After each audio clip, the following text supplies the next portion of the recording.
அனைவருக்கும் வணக்கம். இந்த தமிழ்நாட்டுக்கு மிகப்பெரிய சாபக்கேடு என்னன்னு பார்த்துக்கிட்டிங்கன்னா, இங்கே பெரும் தலைவர்கள்னு சொல்லிக்கிட்டு அங்கே தன்னோட சார்ந்த மக்களை, குறிப்பாக சாதிய மக்களை ஏமாத்திருக்கின்ற சில தலைவர்கள் உருவாக்கப்பட்டாங்க. அந்த உருவாக்கப்பட்ட தலைவர்களால் தமிழ்நாட்டிற்கு பிடித்த சாபக்கேடுகளாக பல தலைவர்கள் இருக்கிறாங்க. அதில் முதன்மையான ஒருத்தர் யாருன்னு பார்த்துக்கிட்டிங்கன்னா, எழுச்சி தமிழ் என்று சொல்லக்கூடிய திருமாவளவன் அவர் இப்போ அவருடைய ஒரு ஸ்டாண்டை பார்த்துக்கிட்டிங்கன்னா, படிக்காதவன் படத்தில் நடிகர் விவேக் அவர்கள் ஒரு காமெடி ஒன்று பண்ணுவார். நம்ம காட்டியும் கொடுக்குறோம் கூட்டியும் கொடுக்குறோன்னு சொல்லி ஒரு காமெடி ஒன்று பண்ணுவார். அப்போ நம்ம காட்டியும் கொடுக்குறோம் கூட்டியும் கொடுக்குறோம். இந்த காமெடியை நமக்கு பார்க்கும்போது அப்போ பக்கம் சிரிச்சிருப்போம். ஆனால் உண்மையிலேயே அப்படி நடக்குங்கிறத அன்றே கணித்தார் நடிகர் விவேக் அவர்கள். அவருக்கு தெரிஞ்சிருக்கு இந்த மாதிரி காட்டியும் கொடுப்பதற்கும் கூட்டியும் கொடுப்பதற்கும் சில ஆட்கள், குறிப்பாக சில அரசியல் கட்சி தலைவர்கள் இருப்பாங்கங்கிறது நடிகர் விவேக்குக்கு தெரிஞ்சனால தான் அந்த படத்தில் அந்த காமெடிக்கு வச்சுருக்காரு. இப்போ இந்த சொல்லக்கூடிய காட்டி கொடுக்குறதும் கூட்டி கொடுக்குறதும் சொல்லக்கூடிய இந்த வார்த்தை இப்போ இருக்கக்கூடிய எழுச்சி தமிழருக்கு சிறப்பாக பொருந்தும்.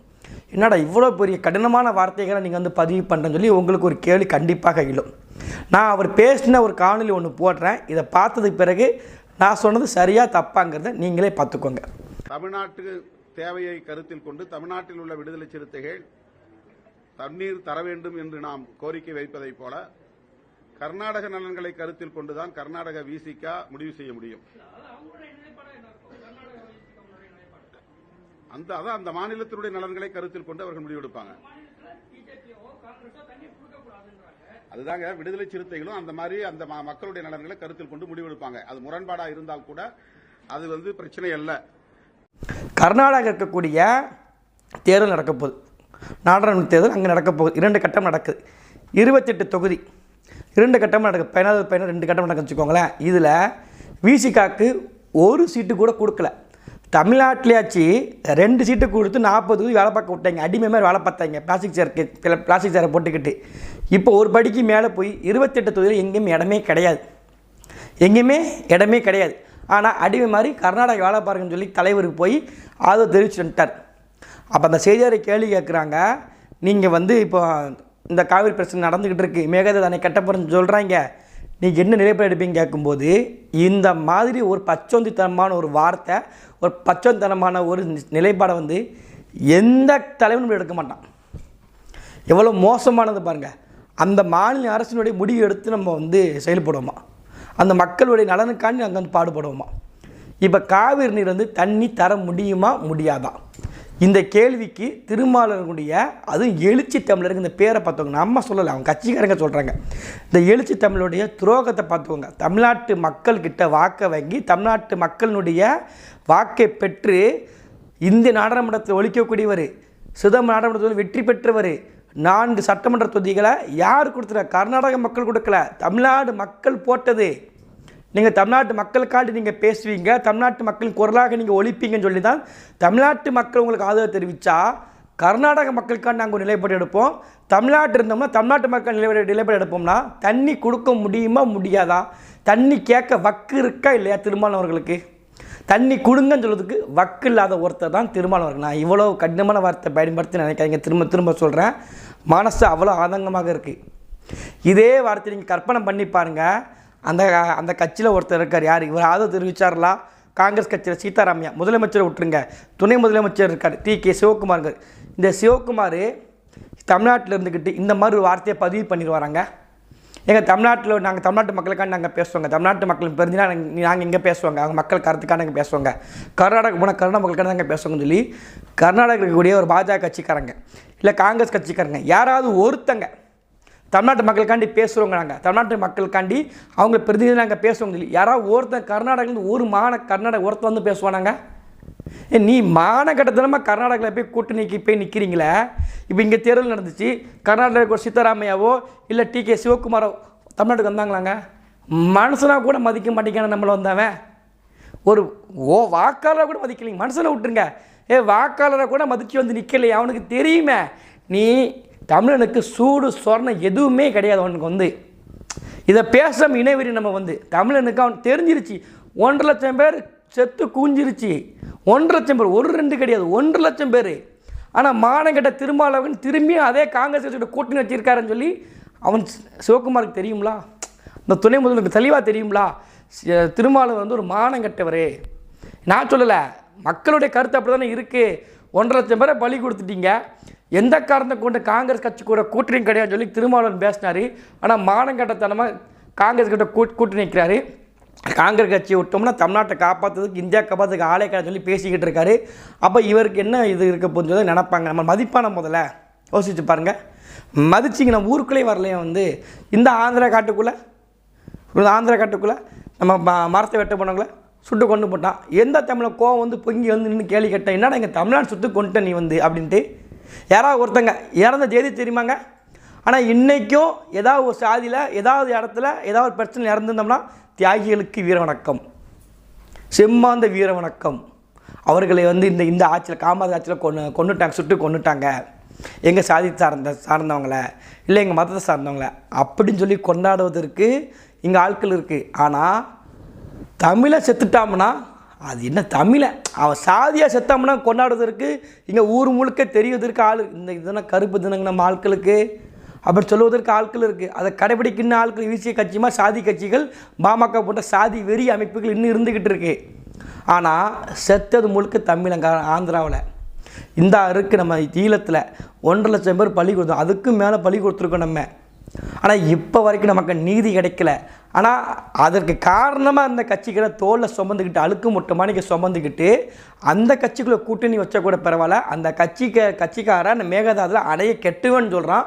கர்நாடகாவிலேருந்து தமிழ்நாட்டிற்கு ஒரு சொட்டு தண்ணிங்க அப்படி தான் பேசுகிறாரு, வெளிப்படையே பேசுகிறாரு. இங்கே மக்கள் இருக்கிறாங்களே, சொல்ல போனால் கர்நாடகாவில் 1.5 கோடி மக்கள் நம்ம இங்கே இருக்கிறோம்.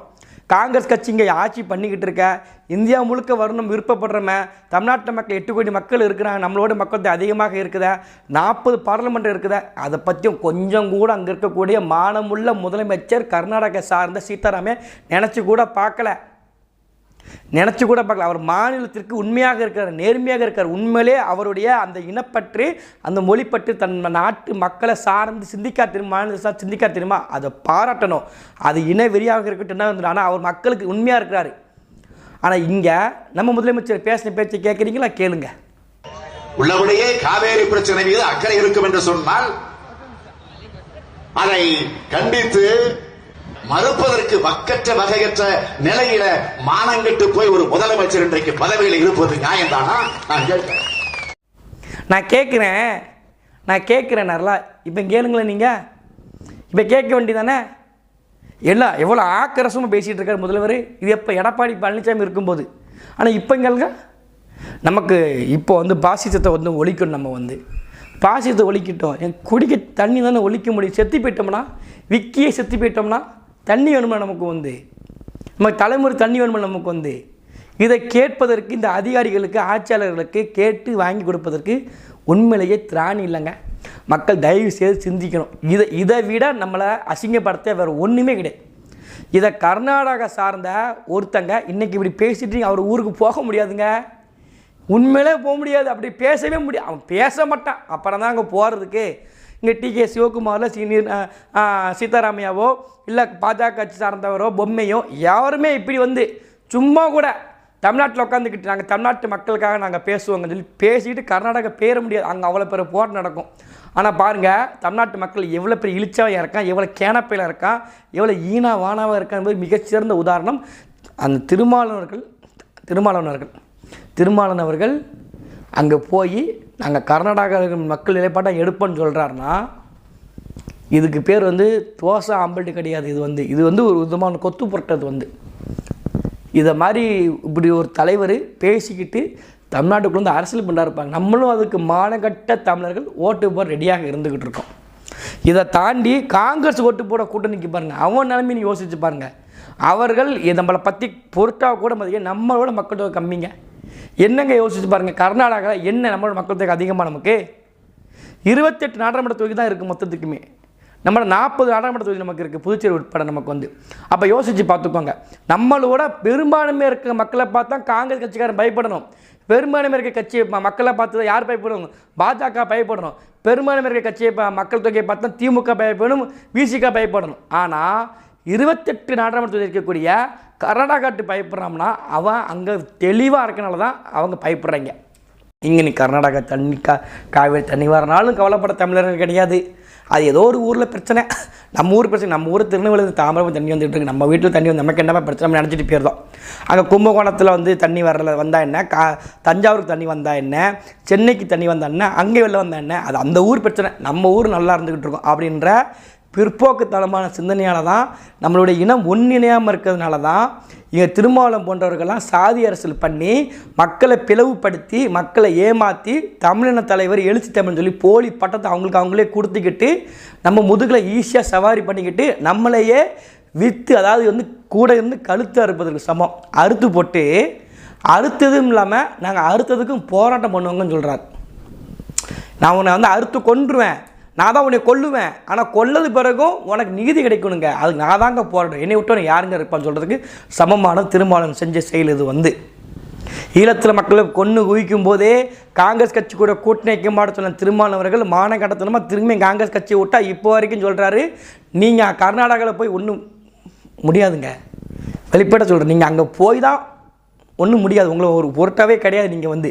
ஆனாலும் நீங்கள் அங்கே போய் எதுக்கு போய் நிற்கிறீங்க?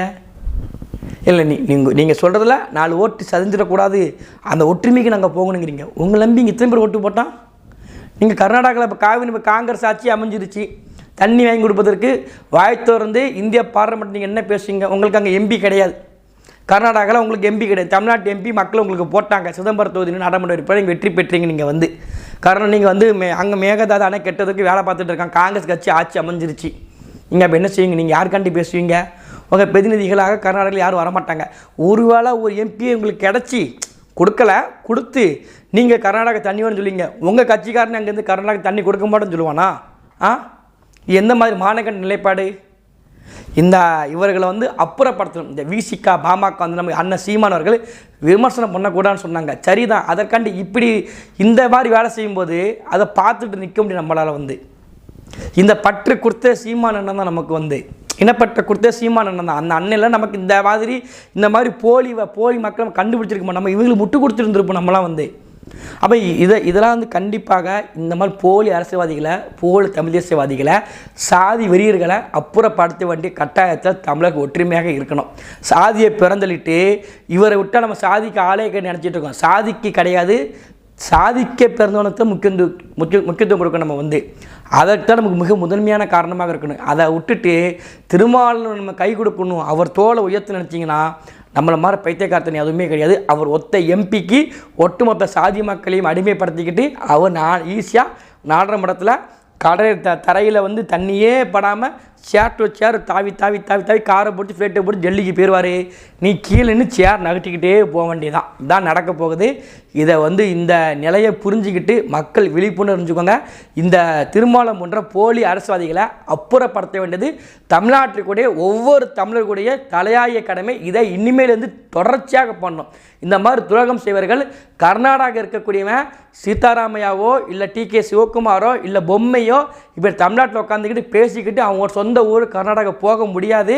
ஆனால் திருமாவளவர்கள் இங்கே பேசிக்கிட்டு திரும்ப தமிழ்நாட்டுக்குள்ளே வாராருன்னா நம்ம எவ்வளோ பெரிய எழுச்சியாக இருக்குன்னு மனசில் வச்சுக்கிட்டு இந்த போலி தமிழ் தேசியவாதிகளை, போலி அரசியல்வாதிகளை அப்புறப்படுத்த வேண்டியது ஒவ்வொருத்தருடைய முதன்மை பொறுப்பாக எடுத்துக்கிட்டு இவர்களை மக்கள்கிட்ட இருந்து இவர்கள் செய்யக்கூடிய துரோகத்தை வெளிப்படுத்தி காட்டியே வேண்டும். இதுதான் நமக்கு இருக்கக்கூடிய ஒரு வாய்ப்புங்கிறது மனசில் வச்சுக்கோங்க. இவர்களுடைய அரசியல் ரொம்ப நாளைக்கு எடுப்பட விடக்கூடாதுங்கிறதுல உறுதியாக இருக்கணும். மீண்டும் அடுத்தது ஒரு நல்லது ஒரு காலையில் வந்து சந்திக்க. நன்றி, வணக்கம்.